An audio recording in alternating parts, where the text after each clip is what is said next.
Actually, if you were doing advertising for Riverside, you'd use that, wouldn't you? The countdown thing. Countdown. I've spent quite a lot of time today talking about countdowns and online auctions as Oh like yeah, because that's the nature of the beast. Yeah. yeah, yeah, yeah, yeah, yeah, Mm. yeah. And we should Nice. acknowledge, we could acknowledge first and foremost that it's been a little bit of a while. Yeah, that's true. Yeah, yeah, yeah. What we didn't realise is that the last episode was the end of season one. Oh, of course. Yeah, yeah, yeah, yeah, I think that's how we should position it, yeah, you yeah. know. Ideal. And we've renegotiated our deals with the studio in the meantime, Yeah, yeah. taken some time out, made an Aggressively. independent movie, you know, all that. But we're now back in the franchise. Yes. So I have two things I would like to discuss. One is, like a discuss thing. One is I would like your help and advice with something. Um, but like I say, I think they could make two mini episodes, which would be quite exciting. Yeah, we're So playing with the format. yeah, exactly. So you can choose which order we do them in. The first one is talking about personalized ads and AI. Ooh. The second one is helping me with a brief for the first account planning School of the Web reboot. So, which would you prefer? Let's go AI first, um, because soon it will with everything. Yeah, that's That true. feels. That's true. And at the end of a long week, there may not be enough energy to get all the way through a conversation with AI about Oh, AI. You never know. no, no, but also like the brief is the funnest bit. It almost doesn't require energy, you know? Oh, well, good, Yeah. excellent. Um, So the personal, thing, yes. go on. Sorry, what? No, no, no. I was just thinking about the question. Also, just how it was interesting in the nature of the question. Like, because do you remember when personalization it goes in and out of fashion? Yeah, yeah, yeah, So yeah. it was a thing in 2013, free AI, and I wonder if it goes through cycles. And this is the current one, and it's one of those words that has come back into fashion, obviously in a very different way. But I guess I wanted to call that out. That is good. And you've reminded me actually of the first. Um, I mean, pre that there was a book called something like the One to One Revolution, Mm. something like that, and I think it was by a guy called Don Pepper. And it was a sort of possibly pre-web, but an early digital thingies coming, and what it allows is one-to-one advertising, like personalized advertising, and it was big, and people had conferences about it, and I remember speaking at one of those conferences. But also being curmudgeonly, I inevitably ended up saying, well, if that's true, what that means is you need the same number of employees as you've got customers. Because if it is genuinely a one-to-one relationship with your customers, that's, it's the only way you're going to make it work. What you mean is one to many, Mm. but with the illusion of one-to-one somehow. That's what you're trying to get at. And I bet that's not going to work, and Was was that a truth do you think you wanted to confront, Russell? possibly not, Yeah. possibly not. A No. nuanced response, sorry. Yeah, yeah, yeah, yeah. But the thing that brought it up to me is a thing I saw, and I'll put a link and possibly a screen grab in the edit, which is a headline from 404 Media, which says the future of advertising is AI generated ads that are directly personalised to you. And the example is a bunch of Ticketmaster ads that they'd done with AI, though why it needed to be AI, don't know. And therefore, tickets to like college football in the States. So the visual is, two people at a game dressed in purple, and it says, there's nothing like a sea of purple. See Washington football live. And then there's another ad with people in red, and it says, there's nothing like a sea of red. See USC football live. And then there's two people dressed in gold, and there's nothing like a sea of gold. See Vanderbilt football live.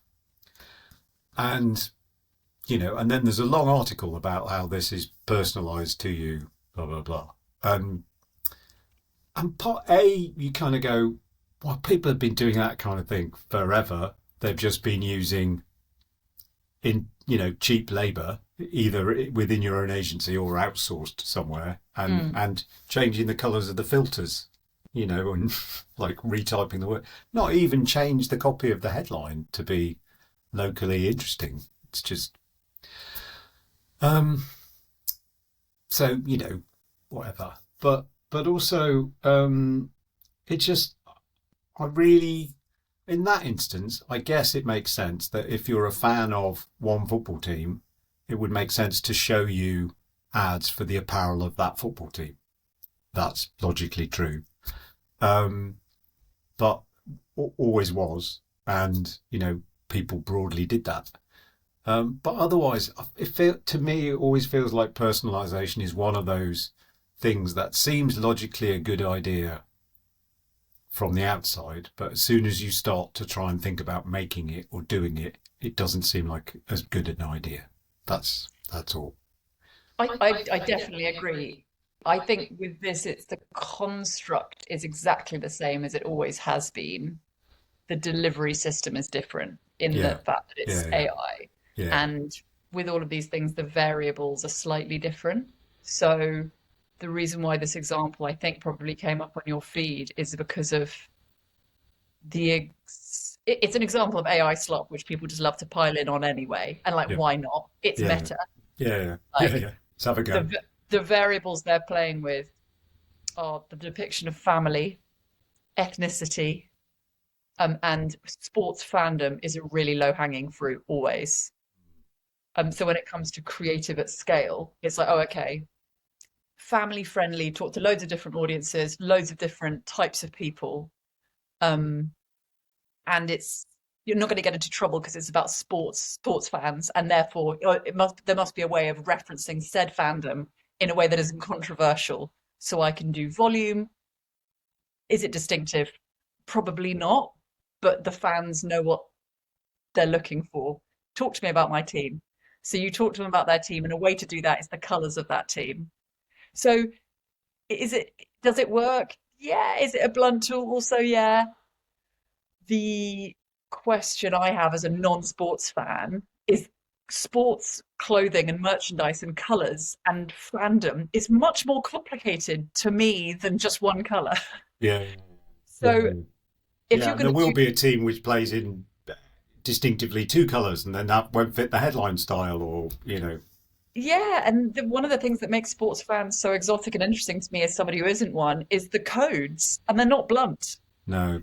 So, there's Yeah. rivalries, and when the strip changes, there's a huge amount of controversy over it. And so they're not just a colour. So that's taking something that's quite interesting and doing what AI at volume has a risk of doing when it comes to creative, which is making it meh. You know what? As well, this is you. I've literally had a flashback in my head here to, and maybe this is what informs all my reactions to this. Because broadly, I always think with personalization, the upside isn't worth the downside. Like and and when you see examples like this, you never see the downside. But the traumatic occasion it's reminded me of is one of my very first jobs was like junior account person on Umbro at an agency called Yellowhammer, and we had a Umbro at the start of a new season had done a bunch of new kits which had new baggier shorts for some teams, not all teams, and we decided to do custom or specific ads for the football programs of each team because we didn't want to just go, yay, new Umbro kit is here. We wanted to acknowledge that some of the kits were different, blah, blah, blah. And I was responsible for supplying the wrong ad to one of those teams. So it said, hey, I can't remember the headlines, but like, hope you enjoy your new baggy shorts. And they weren't baggy shorts. And we got so much grief from the fans of that team because we got it wrong. Whereas if we'd just gone with a generic ad, like check out the new Umbro kits, everything would have been fine. And actually, yeah, I'd only just realised that. That's probably, and actually, a colleague said to me today, she said, Russell, your main strategic advantage as a colleague is you always see the worst possible thing that could happen almost straight away. Which, oh, you muted, Flora. I think catastrophizing is a valid thing to do. Yeah, Um, because catastrophes happen, right? they do. But your Umbro story is like don't basically stick with meh because it's safe. Which is what is ultimately happening in the story that you've brought, and like you see it all the time. The worst thing that you can accuse it of is being a little bit. Can you hear me repeating on myself, by the way? You mean as in an echo, or as just Yeah, being a and lazy rhetorician? that too, but also an No, echo. no, no, Okay, it's excellent. fine. Yeah, The, no, so no one can assume them, can accuse them of doing anything dangerous. The worst thing you can accuse of those examples are that they're clearly AI. Like the yeah, yeah, people aren't yeah. people, their teeth are too uniform. Like our eye can still spot that it's slightly wrong without being entirely wrong. Um, But and it's the thing of like doing a thing because it's possible, not because it's a good idea. Like every team I've worked on or worked in sort of marketing and com stuff, I've always tried to get us not to do the dear first name when we send emails to people because the I mean, there was probably a point where people were impressed that you were able to put their first name in an email, but they are no longer impressed that, when you write, my first name is Flora, and you write back to them saying, Dear Flora, I'm not like, wow, this company really cares about me.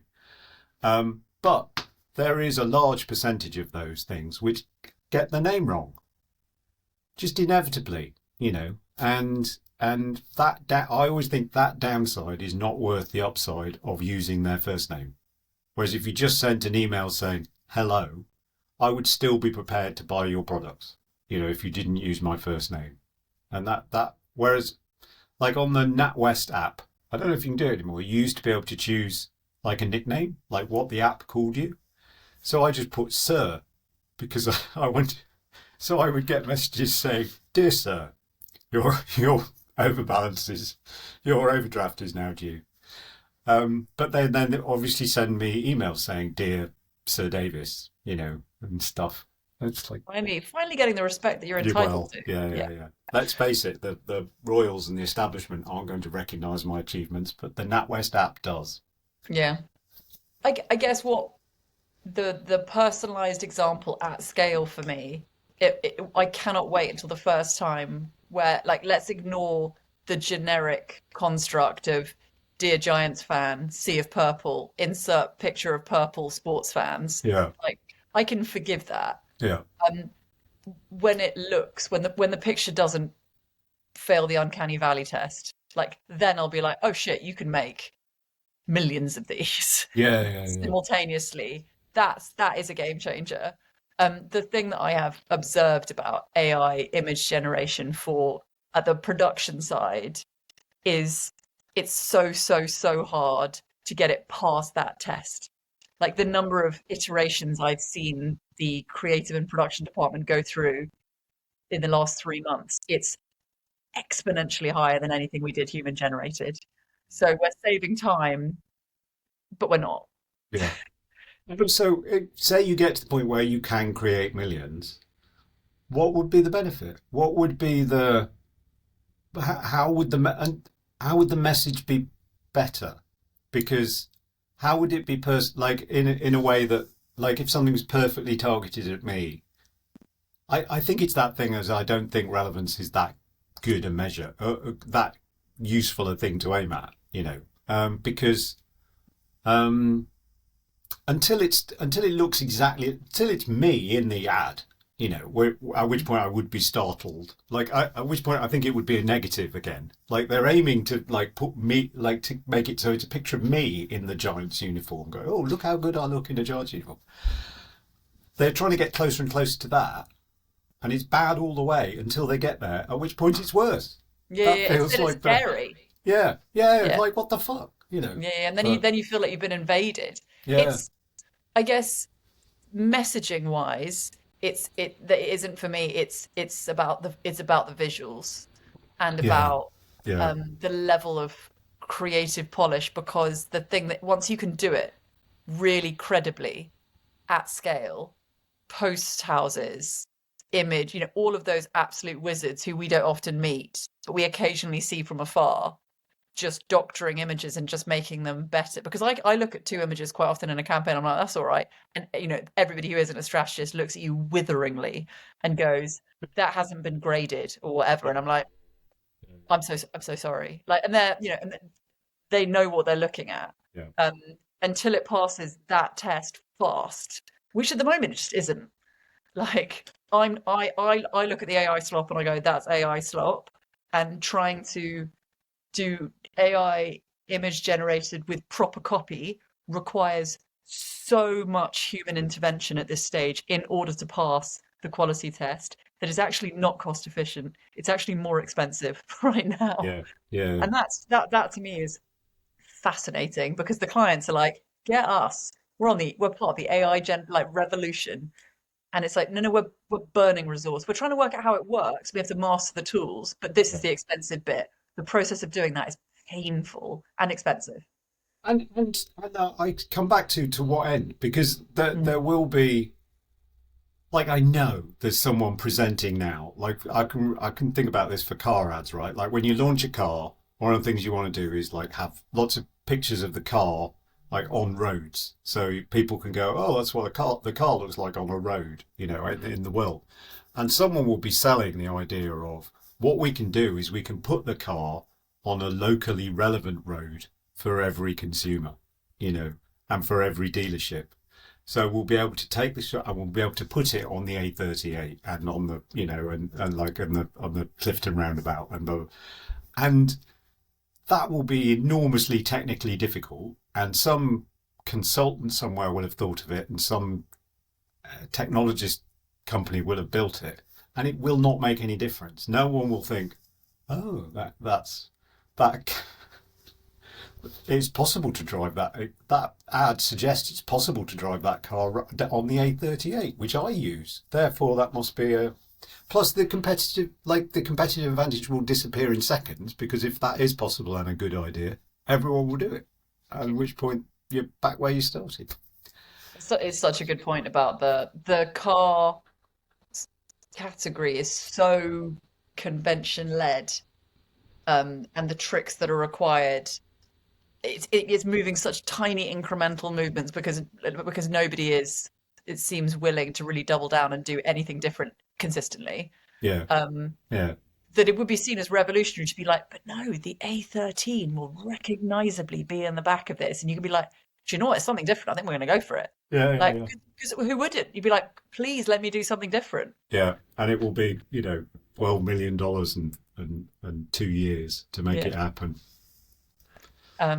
On Oh, something different, mm, at a like wash up this week, the clients, we'd done like a localized test in one area, and the clients got online bikes in this city, not London, and went to every site where their campaign was live within the space of one day, took their own pictures. They all went as a team, and then they showed us their pictures of our pictures. We'd had a professional do it as well, but they were like, here's our feedback on how those sites don't compare to what the media agency sold in to both of us. yeah, And I was like, I'm into this. How has this never happened before to me? Someone being like, that D6, not enough dwell time. And I was like, you're right. That was not a good site for this campaign. We were told that there was 6 seconds and you needed more like 12 or whatever.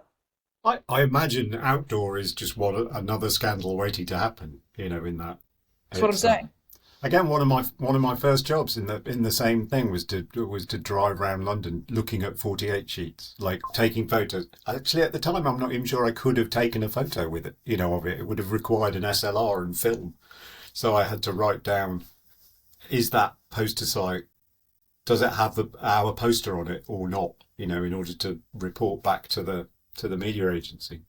But It it's didn't do it's quality; really, it just did existence. after quite a lot of time of looking at obviously because you're showing the picture and they use stock imagery in order to sell in the site, and they go, here are the stats, and you go, okay, cool, I'll sell it into the client. And there was an EDL flag above one of the sites. Like obviously that wasn't sold in the stock imagery. The media agency didn't check. We didn't go to the city and check. No. And the client went, that's not ideal. Yeah. Yeah. Drones. That's what will solve that. Yeah, exactly. Solution for that. JC Deco's fleet of drones live monitoring every bus shelter in London. On the topic of AI, obviously we haven't done an AI centric episode. This is actually the first time we've ever talked about it. Oh, is it? Yeah, it is. Um, it feels like it could be a series, but I like the fact that you brought a specific query rather than broaching the whole thing, because it's still such a mammoth topic. Hmm. So let's keep doing that. Maybe that could be part of the conversation for the second topic, Let's which do it. I wanted to bring up. Which either there'll be a join now and we'll have a second separate episode, or maybe this will be an omnibus. Who knows?